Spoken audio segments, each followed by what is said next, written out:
கரு வெட்டி கட்டி மச்சினி மனசுல அம்பு விட்டான். மச்சினி கண்ணாடி மாட்டி கேட்டு என்ன பார்த்து நச்சுன்னு கண்ணடிச்சான். சுந்தமா புத்தி இல்ல மச்சானே, சொல்றதும் கேட்பதில்ல மச்சானே. பக்கத்து வீட்டில் எல்லாம் பக்கா வச்சு மொத்தமா செஞ்சு புட்டா. வாழ்க்கைய கெடுத்துட்டங்க மச்சானே, வந்தது அழுதிடுவா மச்சானே. ஏதாச்சும் பேச போனா உன் தங்கச்சி எட்டித்தான் ஓடி போவா.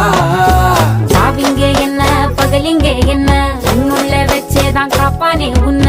இந்த சோகம் உன் பக்கம் வந்தா எதிரே நின்னு மோதி வெற்றி கொள்வானே.